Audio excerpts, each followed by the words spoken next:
नमस्कार। कभी सोचा है हम अपने आसपास की दुनिया को देख कैसे पाते हैं? इसका पूरा का पूरा क्रेडिट जाता है प्रकाश को। तो आज हम इसी प्रकाश के रहस्यों को समझने की कोशिश करेंगे, बिल्कुल एक क्लासरूम की तरह, परत दर परत। तो चलिए शुरू करते हैं। देखिए, किसी भी सब्जेक्ट को समझने से पहले ना उसकी भाषा को समझना जरूरी होता है। और फिजिक्स की भाषा क्या है? सिंबल्स, यानी प्रतीक। तो इससे पहले कि हम लाइट की गहराई में उतरें, चलिए अपना टूल बॉक्स, अपनी टूल किट तैयार कर लेते हैं। ये देखिए, ये कुछ ग्रीक अक्षर हैं जो फिजिक्स में बार बार सामने आएंगे। अरे घबराने की बिल्कुल जरूरत नहीं है, इन सबको अभी रटना नहीं है। जैसे जैसे हम आगे बढ़ेंगे ना, ये एक एक करके खुद ब खुद समझ आते जाएंगे। बस ये समझ लीजिए कि ये वो टूल्स हैं जिनकी मदद से साइंटिस्ट लोग लाइट जैसी कॉम्प्लेक्स चीजों पे बात करते हैं। तो अब जब हमारे औजार तैयार हैं, आते हैं आज के सबसे बड़े सवाल पर। आखिर ये लाइट यानी प्रकाश है क्या चीज? तो प्रकाश है क्या? बहुत ही सीधे शब्दों में कहें तो ये एनर्जी का एक रूप है। और सबसे मजेदार बात क्या है पता है? लाइट खुद तो इनविजिबल है, अदृश्य है, पर इसी की वजह से हम अपने चारों तरफ की हर चीज देख पाते हैं। ये एक बहुत ही फंडामेंटल आइडिया है, इसे पकड़कर चलना है। अब कहानी में एक मजेदार मोड़ आता है। चलिए देखते हैं कि कैसे इतिहास के दो सबसे बड़े साइंटिफिक माइंड्स इस बात पर भिड़ गए कि लाइट असल में है क्या। एक तरफ थे the great sir Isaac Newton. उनका एक सिद्धांत था जिसे हम पार्टिकल थ्योरी या कणिका सिद्धांत कहते हैं। उनका मानना था कि लाइट जो है ना, वो बहुत ही छोटे छोटे पार्टिकल्स यानी कणों से बनी है, और ये पार्टिकल्स हमेशा एक सीधी लाइन में चलते हैं। इसी सीधी लाइन को उन्होंने नाम दिया रे या किरण। लेकिन दूसरी तरफ एक और साइंटिस्ट थे, क्रिस्टियन हाइगेंस, और उनका आइडिया न्यूटन से एकदम अलग था। उन्होंने कहा, नहीं, लाइट पार्टिकल नहीं बल्कि एक वेव है, एक तरंग। बिल्कुल वैसे ही जैसे पानी में लहरें उठती हैं। और बस यहीं से साइंस की सबसे बड़ी बहसों में से एक की शुरुआत हुई। लाइट पार्टिकल है या वेव? लाइट की ताकत को सच में समझना है ना, तो चलिए इसकी एक अविश्वसनीय यात्रा पर चलते हैं। ये यात्रा है हमारे सूरज से हमारी पृथ्वी तक। जरा सोचिए, सूरज हमसे कितना दूर है? करीब करीब 15 करोड़ किलोमीटर। ये बहुत बहुत ज्यादा दूरी है।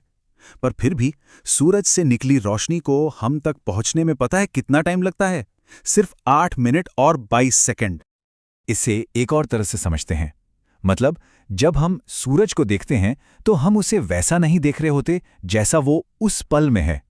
हम तो उसे वैसा देख रहे होते हैं जैसा वो करीब 500 सेकंड पहले था। कमाल है ना? और ये सब मुमकिन कैसे है? क्योंकि लाइट इस पूरे यूनिवर्स में सबसे तेज चलने वाली चीज है। इसकी स्पीड है लगभग 3 लाख किलोमीटर एक सेकंड में। ये स्पीड इतनी ज्यादा इंपॉर्टेंट है कि फिजिक्स में इसे एक खास सिंबल दिया गया है, सी। यहां एक इंटरेस्टिंग फैक्ट बताता हूं।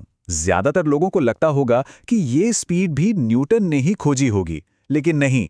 असल में स्पीड ऑफ लाइट को सबसे पहले मापने वाले साइंटिस्ट थे ओले रोमर।